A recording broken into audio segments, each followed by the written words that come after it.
Hello, this is Catherine Burt of Bert Gallery, and welcome to a lecture on the private art world of Louise Marianetti, life dates 1916 to 2009.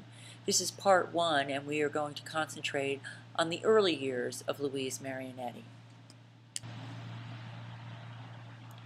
An Italian heritage often weighs heavy on an artistic talent.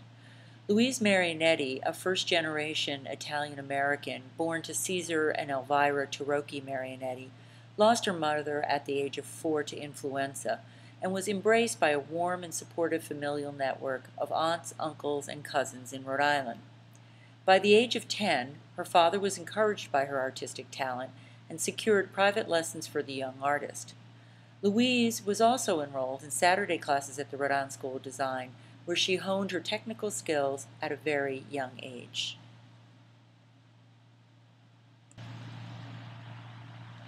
Marianetti completed a number of self-portraits over an active 30-year career, and they offer the best insight into the development of her professional identity as well as her personal growth.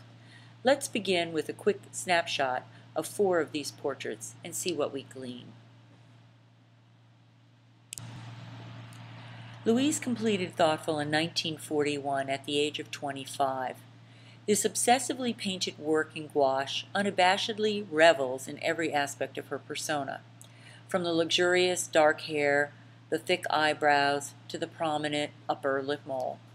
The artist appears to be a serious, proud, and confident young woman ready to make her mark in the world of art.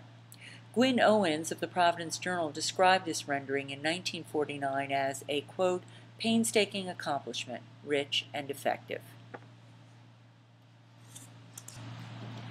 This 1947 self-portrait signals a switch of media for the artist from gouache to egg tempera. While Marianetti could have used the same exacting precision of the previous 1941 gouache, she chose instead to abandon the obsessive detail. Rather, Self-Portrait with Ballet Slippers shows the continued technical virtuosity of the artist in a new media, with the introduction of dramatic light effects, suggesting an homage to the light-dark contrast in shadows championed by Renaissance masters. Depicted is an image of a rather agitated artist on the left side, with mole intact and a ribbon entwined in her hand. Meanwhile, on the right side, we see an unnerving alter ego creeping in at the edge of the paper, passively staring out at the viewer. Marianetti appears in this portrait to be introspective and moody, exposing a more vulnerable and perhaps darker side of her personality. Later, in 1949, Marianetti marries her technical know-how of various media with her personal confidence and produces images such as Self-Portrait No. 9. This image was selected as the cover of her 1949 Rhode Gallery exhibit brochure.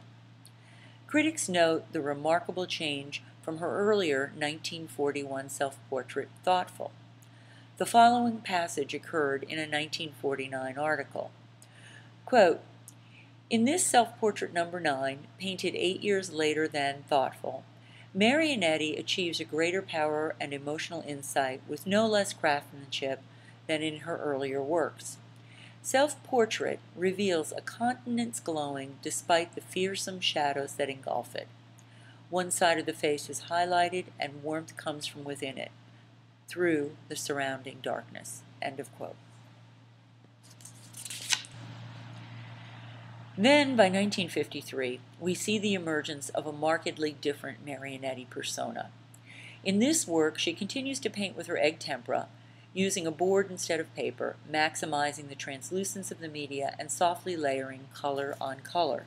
A dreamy softness is achieved. She portrays herself as relaxed, casual, and confident, perhaps even a more worldly and sensual woman, showing her bare shoulder and loose clothing.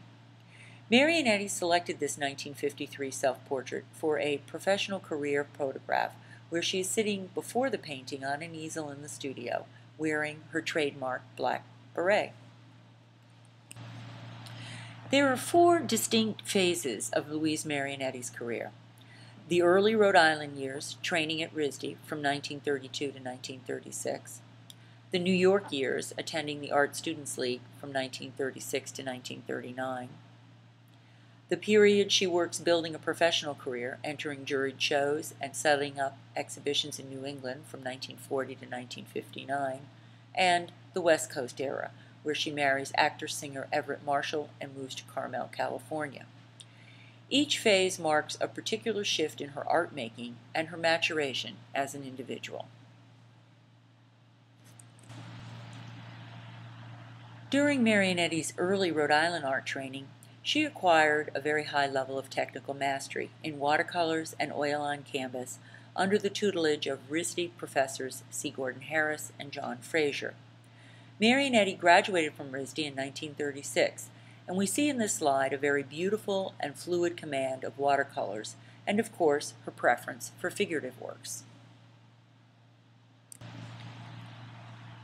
In these three early examples of Marianetti's painting, you see a facility in gouache at a young age, as in The Child and Dog completed in 1934, a mastery of charcoal drawing with this classical nude study, and a sense of design in the watercolor of parrots, most likely one of her RISD class assignments to submit a wallpaper design.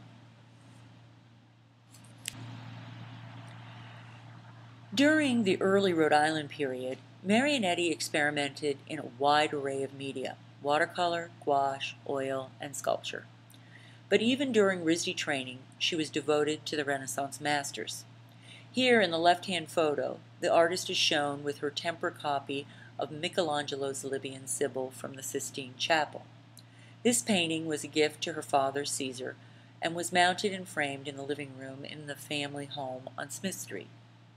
One speculates that she maintained a strong Italian identity throughout art school, and it foreshadowed choices she made in her art technique and style to come in the 1930s. To complete her RISD art training, this portrait of Nellie was submitted by Marianetti for her senior thesis project in 1936. She caught the attention of her professors and the press alike with the publication of the image in the Providence Journal. The painting informs us that Marianetti integrated all of her lessons from RISD well and created a compelling portrait in a highly impasto oil technique similar to her mentor John Fraser. But it is Marianetti's painting Iris that signifies an important transition. Painted in 1938, 1 year before she graduated from the New York Art Students League, it is one of the last major oil on canvas works by the young artist, paying tribute to her RISD days. Iris was exhibited at the Providence Art Club in 1940. The model was her sister Julia. While sticking to the traditional oil on canvas media, in this painting Marianetti moved beyond early portraiture, creating a work of more compositional complexity. A compositional lesson she took to heart as evidenced by the sketch page from her Art Student League notebook shown on the right, a perfect template for Iris. While Marianetti will abandon and never return to this style of painting after 1940, she still relishes it as an important work. Note the staged photo shoot of Iris in the backyard with her sister Julia. We see a bit of posturing going on in the photo. After all, the painting was completed in 1938, yet the photo was shot and developed in 1942. This leads us to believe that Louise was very aware of the importance of documenting her artistic journey because by 1942 she had already transitioned from oil and fully embraced the egg tempera technique. This is the end of part 1.